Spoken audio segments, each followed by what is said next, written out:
Mr. LoBiondo is recognized. Thank you, Mr. Chairman. Director Comey, Admiral Rogers, thank you for your service and thank you for being here.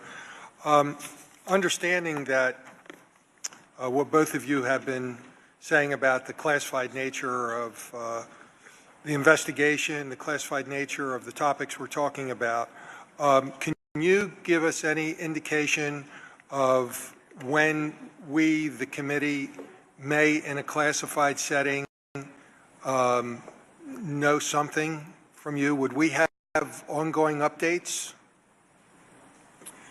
Mr. LoBiondo, I don't know how long the work will take. I can't commit to updates. As you know, I have briefed the committee as a whole on some aspects of our work, and I've briefed in great detail the chair and the ranking. I don't know. I can't predict or commit to updates. But as your work goes on, we're in constant touch with you. So as the House Intelligence Committee and the Senate Intelligence Committee are conducting our bipartisan investigations and looking wherever it may lead with individuals or circumstances, if you, through the FBI investigation, come across a circumstance with an individual or a situation, would we be made aware of that under normal course of business? Not necessarily, but it's possible. Okay.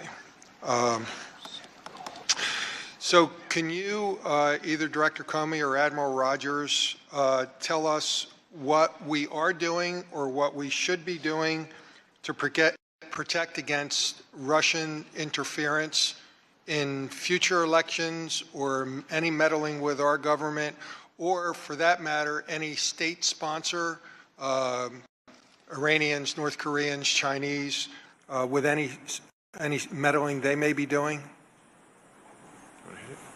So first, I think a public discussion and acknowledgement of the activity is a good positive first step because it shines a flashlight on this, if you will. It illuminates a significant issue that I think we all have to deal with.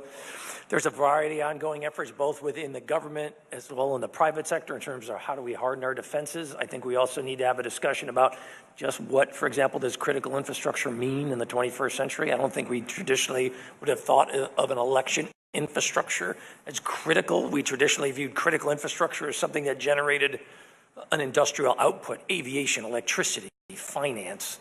I don't think we've traditionally thought about it in the informational kind of dynamic. I think that's a challenge for us coming ahead, and then continued partnership between the elements within the government as well as in the private sector. That's the key to the future to me.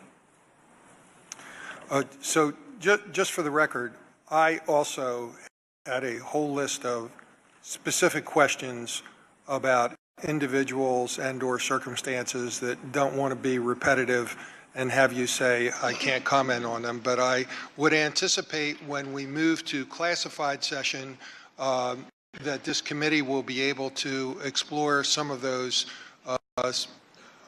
situations in a little more depth. I have a couple of other questions about the Russian. Give me a couple minutes when we get to the next round. Okay, so very briefly, if you can describe the elements of Russia's active measures in the campaign in the 2016 election. We've only got 35 seconds, but that's the first thing I want to get into about exactly what they were doing, if you can tell us anything about that. So we saw cyber used. We saw the use of external media. We saw the use of disinformation. We saw the use of leaking of information, much of which was not altered.